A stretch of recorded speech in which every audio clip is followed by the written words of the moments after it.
방송에서 제공하는 투자 정보는 투자 판단에 대한 조언입니다. 방송에서 제공하는 주식의 가치, 가격 상승 및 가격 하락에 대해서는 방송사에서 보장하지 않습니다. 네, 오늘의 헤드라인 뉴스입니다. 뉴욕 증시에서 주요 지수는 미국과 중국의 무역 협상 관련 긴장감이 팽팽하게 유지되는 데 따라 혼조세를 기록했습니다. 뉴욕 증권거래소에서 다우존스 지수는 전장보다 0.2% 하락한 25,056.11에 거래됐습니다. S&P 500 지수는 전장보다 0.08% 오른 2,710.03에, 나스닥 지수는 0.12% 상승한 7,307.07에 거래됐습니다. 트럼프 미국 대통령과 시진핑 중국 국가주석이 다음 달 트럼프 대통령의 개인 별장인 마러라고 리조트에서 만나 무역 협상 담판에 나설 가능성이 있다고 미국 매체인 악시오스가 보도했습니다. 이와 관련해 켈리앤 코네이 백악관 선임 고문은 폭스 뉴스와의 인터뷰에서 도널드 트럼프 미국 대통령은 시진핑 주석과 곧 만나기를 원한다고 밝혔습니다. 이집트의 타렉 몰라 석유 에너지부 장관이 원유 적정 가격이 배럴당 60달러에서 70달러 사이라고 말했습니다. 엘 몰라 장관은 원유의 적정 가격은 배럴당 60에서 70달러 사이라며 원유 가격이 오르면 물가 상승이 나타나고 반대의 경우에는 소비가 하락한다고 덧붙였습니다. 국제 유가는 미국과 중국의 무역 협상 관련 긴장과 달러 강세 등으로 하락했습니다. 뉴욕 상업거래소에서 3월물 WTI 가격은 배럴당 0.6% 하락한 52.42달러의 장을 마감했습니다. 원유 시장 참가자들은 미중 무역 협상 관련 소식 등을 주시했습니다. 네, 시청자 여러분 안녕하십니까? 출발 증시 와이드 1부 시작합니다. 최희훈입니다. 어제 우리 증시 코스피와 코스닥 모두 상승하면서 마감이 됐습니다. 코스피의 경우에는 소폭 상승하면서 2180선에서 마감이 됐고요. 코스닥은 730선까지 오르면서 마감이 됐습니다. 어제 코스피 시장에서는 외국인들과 기관들의 매도폭이 커지면서 이 지수가 하락세를 이어갔지만 뒷심 발휘하면서 상승 반전하는 모습 보였습니다. 또 어제 중국 증시에서 전기, 전자 업종들이 강세 보이면서 우리 증시도 힘 받는 모습이었는데요. 이런 가운데 뉴욕 증시 3대 지수는 혼조세로 마감이 됐습니다. 이러한 시장 상황들 오늘 출발 증시 와이드 일부와 함께 정확하게 알아보도록 하겠습니다. 네, 먼저 오늘 글로벌 시시각각 시간에는요. 어제부터 미중 무역 협상이 베이징에서 재개됐습니다. 이 각국의 경제 악영향이 있는 만큼 이번 협상을 통해서 어느 정도 윤곽이 나올 것이라고 기대가 되고 있는데요. 함께 살펴보도록 하고요. 이어서 중국의 소비 시장 침체가 심각한 수준입니다. 이번 춘제 소비까지 둔화됐다고 하는데 함께 살펴보도록 하겠습니다. 네, 이어지는 라이브 이슈타임에서는요. 이 규제 특례가 힘을 받고 있습니다. 어제 이 규제 샌드박스 1호 사업이 선정되기도 했습니다. 당연 시장에 영향이 있겠죠. 함께 움직임 살펴보도록 하겠습니다. 이어서 코스닥 상장사들의 대주주 변경이 증가 추세입니다. 주의가 요구되는데요. 투자 의견 함께 듣겠습니다. 출발 증시 와이드 1부 지금 출발합니다.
시장의 중심이 되는 이슈를 꼼꼼하게 체크합니다. 글로벌 시시각각 시간인데요. 바로 투자증권 윤정식 과장 화상으로 연결되어 있습니다. 안녕하세요. 네, 안녕하세요.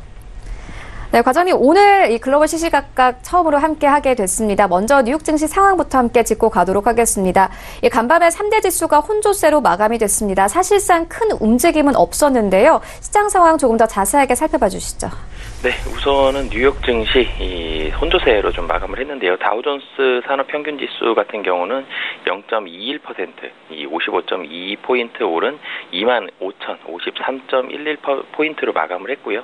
S&P 500 0.07% 상승, 그리고 나스닥도 0.13% 상승으로 혼조세로 마감을 했습니다. 이 미국과 중국의 이 무역 협상이 이 낙관론과 비관론이 상당히 좀 팽팽하게 이어지고 있고요. 이런 부분들에 대한 불확실성이 지난주에는 상당히 좀 높았었는데 이번 주에는 낙관적인 전망이 그래도 조금씩은 높아지는 그런 경향을 보였습니다. 하지만 미증시는 이런 이 관망세가 아직까지는 짙은 가운데 장 후반 차익 실현 매물이 조금 출회되면서 전체적으로는 혼조세 마감이 됐다라고 보시면 될 것 같고요. 미중 무역 협상에 있어서는 낙관적인 전망이 높아지곤 있으나 이 미 정부 셧다운 재발에 대한 긴장감 이런 부분들은 조금 악재로 작용을 했다라고 보시면 되겠습니다. 트럼프 대통령은 15일까지 장벽 예산에 대한 합의점을 찾지 못하면 셧다운을 재개하겠다라는 이런 경고 메시지까지 날렸기 때문에 전체적으로 미중 무역 협상은 플러스 요인, 이 셧다운은 마이너스 요인 이런 부분들이 좀 많이 맞서서 이 전체적으로는 혼조세, 다우는 소폭 하락, 나스닥과 S&P 500은 소폭 상승으로 마감됐다라고 보시면 되겠습니다. 네, 간밤 뉴욕 증시에서 미중 무역 협상이 플러스 요인이었다 이렇게 말씀을 해주셨는데요. 어제 베이징에서 미중 무역 협상이 시작이 됐습니다. 어떻게 진행이 되는지 모르겠지만은 간밤에 트럼프와 시진핑이 3월 내에 만날 것이라는 관측도 나오고 있는 상황입니다. 어떻게 보면 되겠습니까? 네, 우선은 미중 무역 협상 전일이었죠. 11일부터 베이징에서 재개가 됐습니다. 미국에서는 트럼프와 시진핑이 3월에 만날 것이다라는 이런 긍정적인 부분들이 나오면서 그래도 미국 증시는 어느 정도 혼조세로 좀 버티는 모습들이 있었지만 이 비관론적인 부분들도 아직까지 살아있는 만큼 이런 부분에 있어서는 좀 쉽사리 전망하기는 쉽지 않은 상황이고요. 이 미중 정상회담이 이달 말에는 무산된 상황에서 아직까지는 베이징 협상에서 극적인 합의까지는 조금은 기대하기는 힘들지만 그래도 이 무역 전쟁이 몇 달 전과 같은 이런 파국으로 치닫는 상황을 막기 위해서 협상 마감 시한이 연장될 것이다라는 그런 가능성, 이런 전망들이 조금씩은 나오곤 있습니다. 전체적으로는 중국 제조 2025와 관세 등에 있어서의 그런 협상이 전망이 되고 있는데요. 이 11일부터 베이징에 도착한 차관급 협상단은 사실은 실무적인 부분이고요. 14일에서 15일 이번 주 목요일에서 금요일이죠. 이 로버트 하이저 그리고 스티븐 무누신 재무장관까지 이 고위급 협상이 좀 더 중요할 것으로 이렇게 보여지는데요. 지난달 30일에서 31일이었죠. 이 워싱턴에서 열린 미중 고위급 협상에서는 지식재산권 보호, 그리고 무역 불균형, 기술 이전이나 관세 같은 이런 좀 폭넓은 의제들을 논의했었는데요. 이 중국은 이 당시에는 미국산 제품에 대해서 수입을 확대하고 지적재산권 보호 강화 등을 약속을 했었는데 이번 베이징에서는 중국의 첨단 기술 육성 정책이죠. 중국 제조 2025와 더불어 그리고 화웨이 그리고 이 중국 기업들 문제들, 관세 이런 부분들을 놓고 치열하게 밀고 당기기가 이루어질 전망입니다. 그리고 지난 간밤에 나왔던 것처럼 트럼프와 시진핑 추가적으로 만날 수 있다라는 가능성들이 사실은 이번뿐만이 아니라 지속적으로 이어지고 있는데요. 지난 밤에는 미국 인터넷 매체에서 보고를 했고요. 트럼프와 시진핑이 3월 중순경 만날 것이다라는 부분들도 나오곤 있지만 아직까지는 비관론, 낙관론 모두 좀 팽팽하게 좀 맞서고 있기 때문에 섣부른 전망을 하기에는 좀 쉽지는 않은 상황이다라고 보시면 되겠고요. 또 일각에서는 오늘 6월이죠. 또 일본에서 열리는 주요 20개국 G20 정상회담에서 미중 정상이 최종 담판을 지을 가능성도 있다라는 그런 관측까지 나오고 있기 때문에 좀 빨리 협상이 좀 이루어지면 좋겠지만 이런 부분들이 조금은 장기화될 가능성도 있다. 하지만 최근 들어서는 분위기가 조금씩은 좋아지고 있다라고 정리해 볼 수 있을 것 같습니다. 네, 중국 시장 이야기 나눠보도록 하겠습니다. 중국 소비 시장 침체가 심각한 수준입니다. 보니까 이번 춘제 소비까지 좀 둔화가 됐다고 하는데요. 2005년 통계 작성이 시작된 이후에 현재 춘제 소비 증가율이 한 자릿수를 기록했습니다. 이러한 시장 상황은 어떻게 보십니까? 네, 사실은 춘제라는 부분들, 춘제가 시작이 되면 중국에서 굉장히 강력한 이 소비력을 확인하는 무대였고요. 춘제 관련한 종목들이 국내 증시에서까지 상당히 강하게 움직일 정도로 국내 시장까지도 파급력이 상당히 컸던 그런 부분이었지만 이 올해는 조금은 예외다라고 보시면 되겠습니다. 이 중국 상무부에서 지난 10일이었죠. 춘제 연휴 열흘간 이 중국 내 소매 요식업 매출 상당히 좀 이 증가세가 감소했는데요. 지난해보다 8.5% 증가를 했다고 발표를 했습니다. 사실 8.5%다 그러면 굉장히 많이 증가했다라고 느낄 수 있지만 춘제 소비 증가율이 한 자릿수를 기록한 것이 2005년 통계 작성이 시작된 이후 처음인데요. 지난해 증가율에 비해서 1.7%포인트가 내려가서 사실 2011년도를 본다라면 19%거든요. 증가율이. 이 부분에 있어서는 절반도 못 미치는 그런 부분이고요. 좀 긍정적인 부분 본다라면은 전자상거래 업체죠. 징둥닷컴의 춘제 매출이 전년 대비해서 급증을 했지만 이 백화점을 포함한 오프라인 매출이 굉장히 좀 큰 폭으로 감소를 했습니다. 이런 부분들이 좀 트렌드도 많이 달라지고 있고 전체적으로 매출도 많이 줄은 이 이유였다라고 보시면 되겠고요. 이 소매 요식업 매출뿐만이 아니라 이 여행 관련한 부분들도 상당히 좀 줄었습니다. 이 여행객 수 자체도 전년 대비해서 7.6% 증가를 했는데요. 지난해 상승폭이 12.1%였다라는 부분들을 본다라면은 상당히 크게 감소를 했다라고 보시면 되겠고요. 그리고 마지막으로도 이 또 박스오피스 영화 관련한 부분들도 이 전체적으로 이 증가세가 상당히 많이 꺾였다라고 보시면 되겠습니다. 이 중국에서는 매년 이 춘제와 이 10일 국경절이죠. 건국기념일을 전후로 해서 긴 연휴가 이어지면서 이 춘제에 관련한 매출들을 이렇게 1년 소비시장 어떻게 이어질 것이냐. 춘제가 연초에 있기 때문에 소비시장을 예상할 수 있는 이 중요한 지표로 꼽고 있는데 상당히 이 주요한 부분들에 있어서의 증가세가 굉장히 좀 큰 폭으로 많이 줄었다라는 부분들은 이 미중 무역 전쟁에 있어서의 여파가 좀 지속적으로 타격을 받았다라고 보시면 되겠습니다. 이런 부분들이 소비 위축으로 이어지고 있고요. 이 중국 정부의 이 부채 감축 정책 그리고 미중 무역 전쟁 여파 등으로 인해서 이 기업들이 상당히 어려워지고 시장이 침체하면서 소비가 전체적으로 상당히 위축됐다라고 이제 정리를 할 수 있을 것 같고요. 전체적으로 지난해 전체 소비 증가율도 평균 9%로 처음으로 이 한 자릿수대에 들어갔기 때문에 굉장히 좀 좋지 않다라는 부분들. 소비뿐만이 아니라 부동산 시장까지도 지금 이 영향을 받았기 때문에 이 모든 경기 지표에 있어서 가장 굵직굵직한 부분들이 이 침체를 보여주고 있다라는 부분들. 그리고 이런 부분들을 이제는 이 중국에서는 이 대비를 하기 위해서 좀 맞서기 위해서 이 은행 지급 준비율을 인하를 하고 그리고 다양한 감세 정책으로 정부 정책을 이 지원을 할 것으로 보여집니다. 중국 경제 성장률 전망치도 상당히 하향적인 당연하죠. 모든 경제 지표들이 좋지 않았기 때문에 경제 성장률 전망치도 상당히 하향적인 추세이기 때문에 이 상대적으로 낙관적인 이 전망을 유지했던 이 중국 내부에서도 이런 부분들 좀 현실이 좀 좋지 않다라는 부분들이 있기 때문에 이 경제 성장률까지도 좀 좋지 않았기 때문에 이런 부분들을 대비하기 위해서 정부에서는 좀 전에 말씀드렸던 대로 은행 지급 준비율을 인하하면서 시장의 유동성을 공급을 하려고 하고 있고요. 다양한 감세 정책으로 정부 정책을 지원을 하고 있습니다. 이 올해 이 경제참고부에서는 올해 경제 성장률을 6.3% 이 전후로 전망을 하고 있기 때문에 이 1989년 이후에 가장 낮은 경제 성장률을 기록을 할 것으로 이렇게 보여지고 있습니다.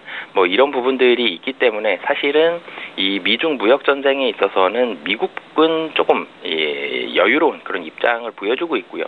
중국 같은 경우는 사실은 조금씩 조급해하는 그런 모습들을 보여주고 있습니다. 그렇기 때문에 미국보다는 중국 쪽에서 좀 더 이 우호적이고 적극적인 입장에서 이 미중 무역 전쟁 협상도 이루어지고 있기 때문에 오늘 3월 1일까지가 협상 시한임을 감안한다라면 이번 협상에서도 이 좀 큰 틀의 돌파구를 찾기 위해 중국 쪽에서 좀 더 적극적인 모습들이 나올 가능성이 높아 보인다라고 생각이 됩니다.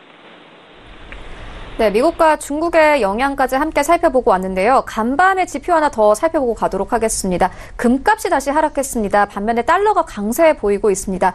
달러 인덱스의 경우에는 지난주만 하더라도 1% 이상 상승을 했습니다. 이와 관련해서 오늘 우리 시장에서 수급은 어떻게 보십니까? 네, 우선적으로는 외국인 수급이 이 전일 국내 시장으로 들어오면서 국내 시장에서 사실은 매도를 보였었는데 이 매도가 중국 시장이 상승을 하면서 외국인 수급 매도세가 조금 진정이 되는 그런 모습들 보여줬습니다. 그렇기 때문에 외국인 수급에 있어서는 어느 정도는 전체적으로는 좀 안정이 됐다라고 이렇게 보여지고요.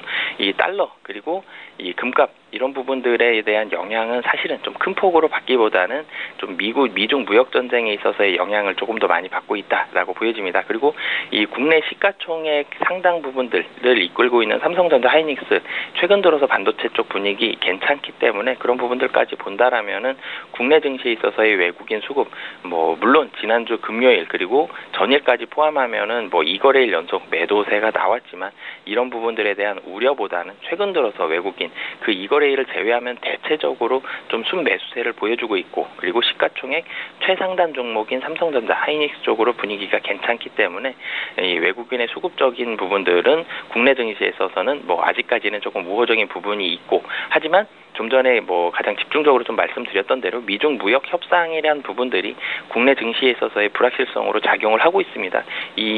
사실 국내도 아닌데 미국과 중국 국내 이 경제 지표에 있어서 상당 부분들을 차지하는 그런 두 나라기 때문에 가장 크게 차지하는 두 나라기 때문에 이 무역 협상이 어느 정도 잘 이루어지느냐 어느 정도 적극적으로 이루어지느냐에 따라서 국내 증시에 있어서의 외국인의 수급이 좀 더 결정적으로 작용을 할 것으로 이렇게 보여지고요.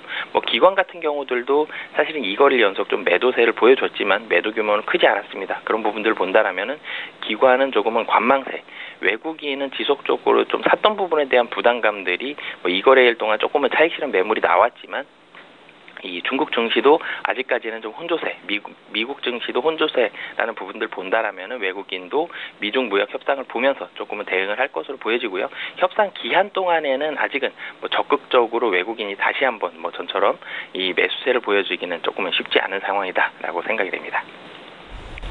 네, 알겠습니다. 지금까지 세 가지 이슈와 함께 살펴보고 왔습니다. 바로 투자증권 윤정식 과장과 함께했습니다. 고맙습니다. 네, 감사합니다.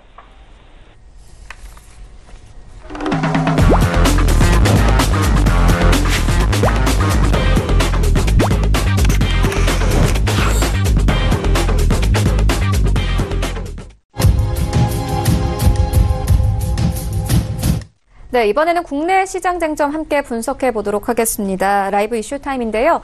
SK증권영업부 PIB센터 이재강 이사 화상으로 연결되어 있습니다. 안녕하세요. 네, 안녕하십니까. 네, 먼저 오늘장 분위기 어떻게 보고 계십니까? 예, 참 2월 달 들어서도 쉽지 않네요. 지난 1월은 참 2018년도 지난해 어두운 그림자를 완전히 해소시키는 그런 모습을 보이면서 새로운 기대감을 한층 갖게 했습니다. 자, 그런데 2월 들어서 또 다른 이제 우리 투자자로부터 고뇌와 숙고를 하게 만들고 있는 그런 모습입니다. 자, 여러분도 뉴스 보도를 통해서 아시겠지만 세계은행 총재죠. IMF 총재 크리스틴 라카르도 그 총재가 세계 경제가 4가지 큰 먹구름에 직면하고 있다. 그래서 경제적 스톰, 폭풍이 몰아칠 수 있기 때문에 조심을 해야 된다 하는 발언을 서슴지 않고 하고 있습니다. 그리고 미국을 포함한 유럽, 일본 같은 선진국 경제도 주춤거리고 있고 특히 중국의 경기 불확실성이 세계 경제에 큰 치명타가 되고 있다. 여기에다가 영국의 브렉시트의 불확실성 그리고 세계 각국 특히 선진국의 보호주의 무역 강화로 인한 금융 긴축 그리고 또 하나 미국과 중국의 무역 전쟁이 여전히 세계 경제의 4대 먹구름이라고 의견을 제시하면서 대비해야 된다는 말을 서슴지 않고 해놓고 하고 있습니다. 그런데 주가는 그에 비해서 굉장히 견조한 모습을 보이고 있기 때문에 자, 투자자들이 한층 더 갈등을 하고 고뇌하는 그런 시점이 되지 않나 이렇게 생각이 됩니다. 이미 앞서서도 제가 1차 상승의 눌림목의 과정의 모습을 보여주고 있다. 과연 이것이 위로 추가 상승할지 아니면 좀 더 조정을 좀 더 이어갈지 아직 여전히 미지수이다. 그런데 중요한 것은 자, 제가 분석은 머리로 하지만 투자는 눈으로 하라는 말씀을 너무나 강조해드렸습니다. 지금의 국내 시장뿐만 아니라 세계 증시 기상도는 맑음입니다. 상승 기조가 그대로 유지되고 있다는 점입니다. 다만 이제는 많이 빠진 상태에서 돈의 힘으로, 금융 장세의 힘으로 인해서 올리는 동반 상승의 장이 아니라 철저하게 옥석이 가려지는 모습으로 전개될 가능성이 크지 않을까 이렇게 예상이 됩니다. 적어도 올 상반기는 이제 성장주보다는 가치주의 장이 될 가능성이 크지 않을까 저는 이렇게 예상이 됩니다. 그래서 자, 이번 주보다 다음 주 향후 특히 1, 4분기까지는 철저하게 종목별로, 테마별로 차별화 현상이 더 심화될 가능성이 높다. 이렇게 예상이 됩니다. 그래서 투자자분들께서는 이 점을 좀 체크해 보실 필요가 있지 않나 생각이 되고요. 그리고 철저하게 1등주로 공략한다는 전략이 지금부터는 요구되고 있는 것이 아닌가 생각이 됩니다. 다시 말씀드려서 물려도 이제는 1등주에 물려야 되지 않나 하는 생각을 가져봅니다. 근데 여기서 투자자들이 하나 주의하실 사항이 있어요. 시장은 변화합니다. 어제와 똑같은 장은 형성되지 않습니다. 따라서 1등주도 변화의 패턴을 모습을 보인다는 점이죠. 그래서 철저하게 1등주를 공략하되 1등주도 항상 어제와 같지 않다는 시장에 변화할 때나 변화할 가능성이 크기 때문에 그 점을 염두에 두자. 하지만 이제부터는 철저하게 1등주를 공략하는 그런 전략이 요구되고 있다. 이렇게 말씀을 드립니다. 네, 알겠습니다. 이어서 다음 이슈로 옮겨가 보도록 하겠습니다. 규제 특례가 힘을 받고 있습니다. 어제 이 규제 샌드박스 1호 사업이 선정이 되기도 했는데요. 서울 시내 4곳에 수소차 충전소가 들어서게 됩니다. 관련주도 영향 있을 것 같은데요. 어떤 종목들 좀 주로 보면 되겠습니까?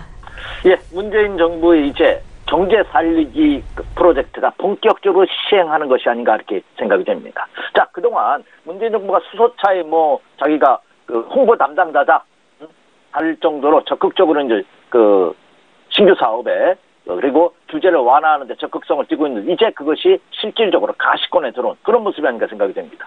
자, 어제 성윤모죠 산자부 장관께서 규제 샌드박스 1호를 승인한 그런 회의를 열어서 발표를 했습니다. 그래서 규제 특례 심의회 개최를 하면서 수소차 충전소 4곳을 승인을 했죠. 이것이 이제 1호가 되면서 추가적으로 2호, 3호, 4호가 계속해서 나올 가능성이 크지 않을까 예상이 됩니다. 이번에 규제 샌드박스 1호 대상에 수소차 충전소 허용뿐만 아니라 민간 유전자 검사, 그리고 디지털 버스 광고, 그리고 또 하나 전기차 충전 콘센트들을 허용하는 그런 모습을 보였습니다. 그런데 여기서 중요한 것은 이번에 안건이 4개가 상정이 됐는데요. 이 4개가 모두 허용이 됐습니다. 그리고 또 하나 중요한 게 있어요. 기업들이 요구한 대로, 신청한 대로 통과가 됐다는 데 굉장히 큰 의미가 있다는 거죠. 저는. 왜냐하면 단순히 립서비스, 생색내기 그런 차원의 규제 완화가 아니라 이제까지 많은 기업들이 정부에 볼멘소리를 했던 것이 실질적으로 시장에서 먹히지 않고 있고 실행이 되지 않고 있다는 건데 이제는 기업들이 원하는 수준으로 신청한 그대로 대다수가 통과가 됐다는 점입니다. 그 세부 내용을 한번 보면은요. 현대차가 신청한 수소차 충전소 4곳을 5곳에 설치 요청을 했는데 거기서 이제 4곳이 승인이 됐죠. 특히 현대차는 국회 그리고 양재동 탄천과 중량 물재생센터 그리고 현대 기업이 있는 본사가 있는 개동 사옥에 곳곳에 충전소 설치를 요청을 했습니다. 근데 중량 물재생센터를 제외하고서는 모두 승인을 했는데 이 중량도 단순히 취소한 것이 아니라 재검토 대상으로 올려줌으로써 오히려 여기도 어떤 보완만 된다면 추가적으로 허용할 가능성이 굉장히 크지 않나 이렇게 생각이 되고요. 그리고 유전자 검사 분야 안건에 대해서는 마크로리진이 요청한 13개 질환의 유전자 검사를 실질적으로 허용했다는 점이 큽니다. 특히 15개가 마크로리진이 신청을 했는데 그중에 13개가 통과됐는데요. 그 2가지는 유방암과 치매 관련 서비스가 자료가 미약하다는 이유로 2개만을 제외하고 나머지 13개가 모두 통과되는 그런 모습을 보였다는 점입니다. 그리고 또 JG 인더스트리 버스 회사가 하고 있는 버스의 LED 광고판 디지털 사이니스 버스 광고판을 적극적으로 허용하는 그런 모습을 보였고요. 그리고 주식회사 차지인이 하고 있는 액 기반 전기차 충전용 콘센트를 전격적으로 허용하는 그런 모습을 보였다는 점입니다. 특히 이 전기차 충전용 콘센트는 하연이 독점적으로 하던 것을 민간 업체한테도 이양했다는 점이 굉장히 큰 의미를 갖지 않나 이렇게 생각이 됩니다. 그래서 어제 이 규제 샌드박스 1호 대상 기업들, 관련 기업들이 이제 어제 급등하는 그런 시장의 모습에서도 알 수 있다시피 이제 정부가 본격적인 규제 완화를 본격적으로 시행할 가능성이 높기 때문에 시장에서도 이들 관련주들이 주도주로 부각될 가능성이 한층 더 높아지고 있다. 이렇게 말씀을 드립니다. 네, 알겠습니다. 이와 관련된 종목들의 흐름 계속 따라가 보아야 할 것 같습니다. 이어서 다음 이슈로 옮겨가 보도록 하겠습니다. 코스닥 상장사들의 대주주 변경이 증가 추세입니다. 최대 주주 변경 빈도가 높은 기업의 경우에는 이 열악한 경우가 많아서 주의가 요구되고 있는데요. 투자 의견 한번 들어보도록 하겠습니다. 네, 세계 경기뿐만 아니라 올해 국내 기업들의 경제 상황도 그렇게 썩 녹록하지만은 않습니다. 자, 대부분 앞서서도 국내 코스피 시장과 코스닥 시장을 비교해볼 때 중소형주들이 대부분 코스닥 시장에 많이 포진돼 있고 특히 벤처 성장성을 모토로 한 기업들이 많이 포진돼 있습니다. 이러다 보니까 실질적으로 기업의 실적으로 이어지지 않는다면 큰 어려움을 겪는 기업이 많습니다. 여기에다가 더욱더 이 대주주가 변동되는 기업들이 상당히 많이 나타납니다. 그런데 이들 기업들 여러분 주의하셔야 됩니다. 소위 말하는 먹튀 가능성은 또 하나 있고요. 그리고 뚜렷한 자금력과 기술력이 없는 상태에서 일시적으로 하는 기업들이 상당히 어려움을 겪을 가능성이 높다는 점이죠. 그래서 대표적으로 대주주 지분율이 급소하게 낮다든가, 그렇죠? 10% 미만이라든가, 그리고 대주주의 변동이 심한 기업들은 투자자분들께서 굉장히 그렇죠? 면밀하게 검토와 주의가 요구되고 있지 않나 생각이 됩니다. 자, 거래소에서 발표를 했습니다. 지난해 잦은 대주주 변경 기업들이 코스닥 시장에서 무려 132개 업체나 된다고 합니다. 코스피 시장, 유가증권 시장에서도 57개가 되고요. 그리고 공식 건수로 본다면 64개의 기업이 그렇죠. 대주주가 변경되는 그리고 공시를 하는 그런 모습을 보였습니다. 그 대주주 변경 사항을 한번 보면은 코스닥 시장에서 DMC 같은 경우에는요. 지난해 대주주가 무려 5번이나 변경됐고요. 결국은 주권 매매가 정지되는 그런 사태까지 빚어졌습니다. 화진도 4차례가 변경이 됐죠. 그리고 역시 주권 매매 거래가 정지되는. 그래서 여기에 투자하셨던 많은 개인 일반 투자자분들께서 큰 손실이 불가피한 그런 모습을 보였다 하는 점입니다. 또 GY 커머스 대주주 같은 경우는요. 담보권으로 제공한 지분이 그렇죠? 실행되면서 최대주주가 변경되는 그런 사태가 빚어졌고 KJ 프리텍 최대주주 역시 담보주식이 장내에 매도되는 그래서 역시 최대주주가 변경되는 그런 사태까지 벌어졌습니다. 이외에도 CM 플러스라든지 버켓 스튜디오라든지 DS 테크놀로지, 인터볼스, 유신 엔터테인먼트 등도 대주주가 2번 이상 크게 변경되는 그런 모습을 보여줬다는 점입니다. 따라서 이 코스닥 기업이 많이 포진되어 있습니다만 코스닥이든 코스피 시장이든 간에 대주주가 자주 변경되는 기업이라든지 대주주 최대 지분율이 10% 미만인 기업들은 굉장히 투자자분들께서 주의할 필요가 있지 않나. 대주주가 자주 변경되는 것은 호재성 재료로 작용하기보다는 악재성 재료로 작용할 가능성이 굉장히 크기 때문에 투자자분들께서 이 점을 특히 주의하시고요. 지금부터는 철저하게 올해는 가치주의 장세가 된다는 점을 강조해 드렸다시피 이들 기업들은 좀 더 여러분 투자자들께서는 투자하시는 데 있어서는 좀 세심한 주의가 필요하다. 이렇게 말씀을 드립니다. 네, 가치주를 강조해 주셨는데 그렇다면 오늘 장에서 전략 어떻게 가져가 보면 되겠습니까? 네, 이번 주와 다음 주가 역시 큰 디데이가 될 가능성이 굉장히 큽니다. 이번 달 말에 있을 그렇죠? 미국과 북한 간의 정상회담 과연 어떤 해결책을 내놓는지. 미국과 중국과의 정상회담은 무역 분쟁이 이번 달에 연기가 됐죠. 그래서 다음 달 개최하느니 아니면 무기한 연기될지 모른다는 등 여러 가지 설로 인해서 세계 증시가 출렁거리고 있습니다. 오늘 새벽에 끝난 뉴욕 증시는 다소 혼조 양상을 보였죠. 역시 미국과 중국 간의 무역 전쟁이 어떻게 전개될지 아직 불확실성이 크기 때문이 아닌가 생각이 됩니다.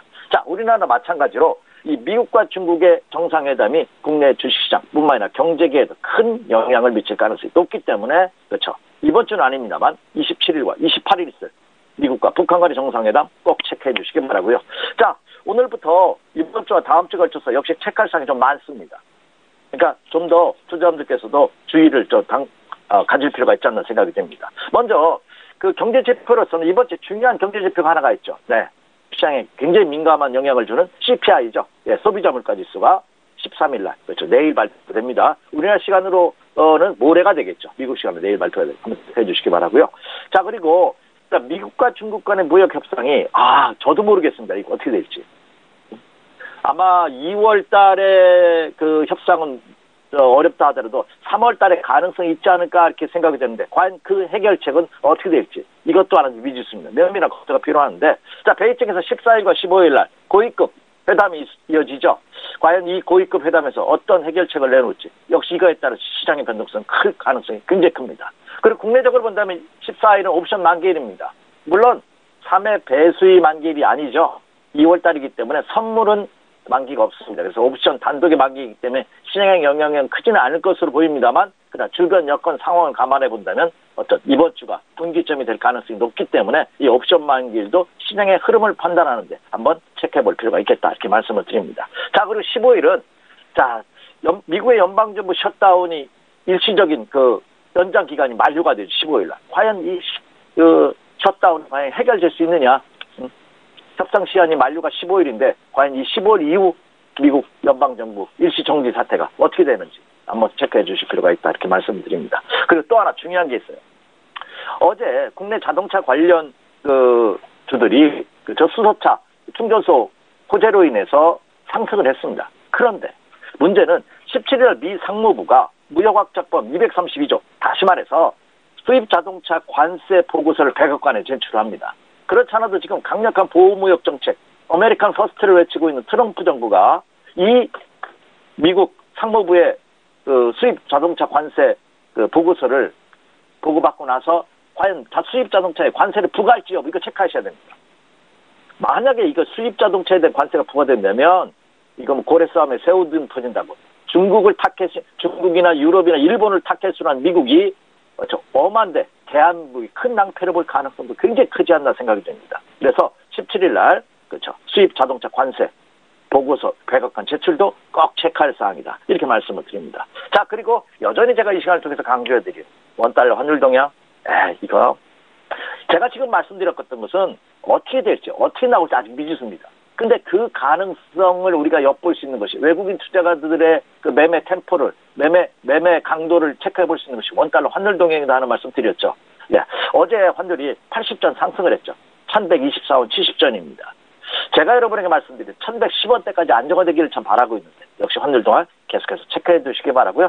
뭐 기관과 외국인의 매매돈, 큰 손 세력들의 매매 동향은 뭐 말할 필요 없겠죠. 그리고 거래량의 유입 여부가 관건이다 하는 말씀 이미 드렸습니다.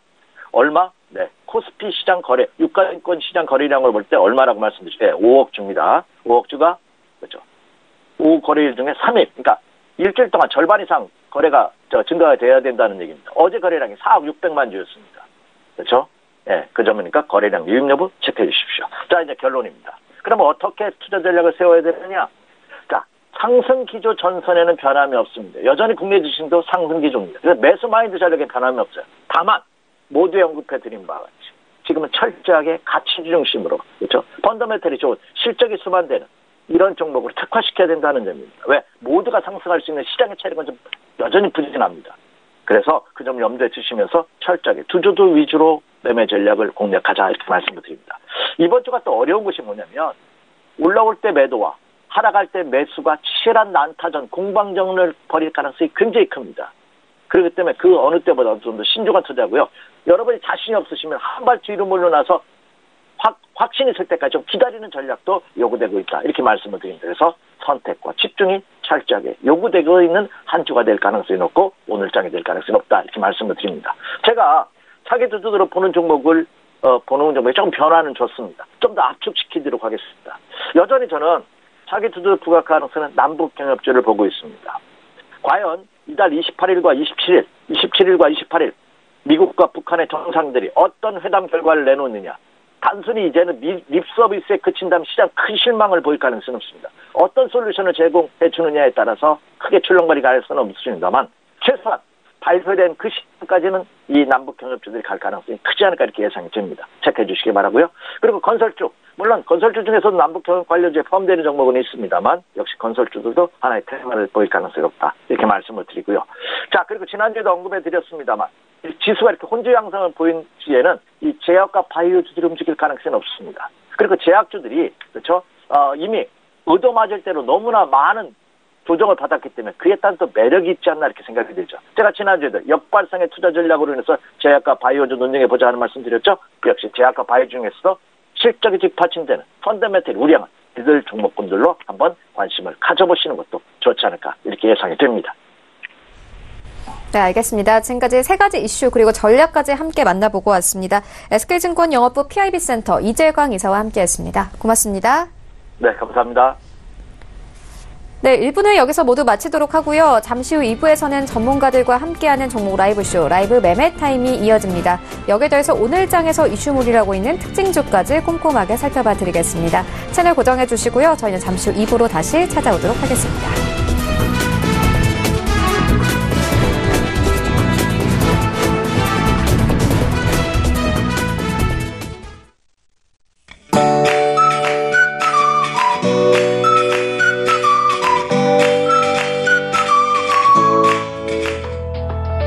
안녕하세요. K웨더 라이프스타일 예보 김단비입니다.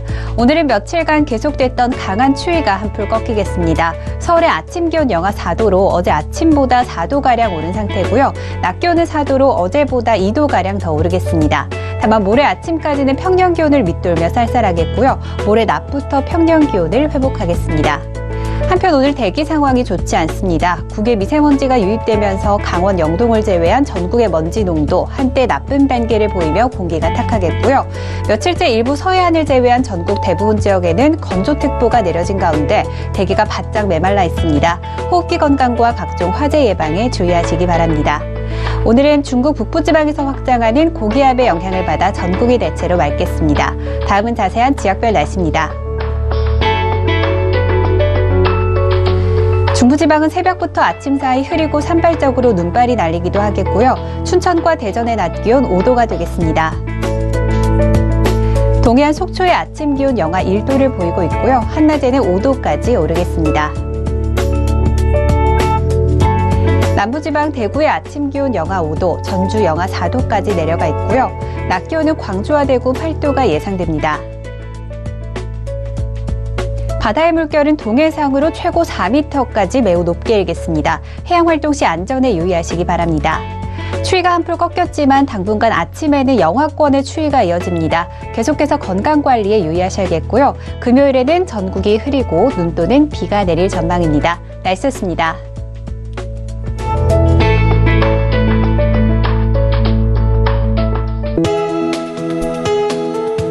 방송에서 제공하는 투자 정보는 투자 판단에 대한 조언입니다.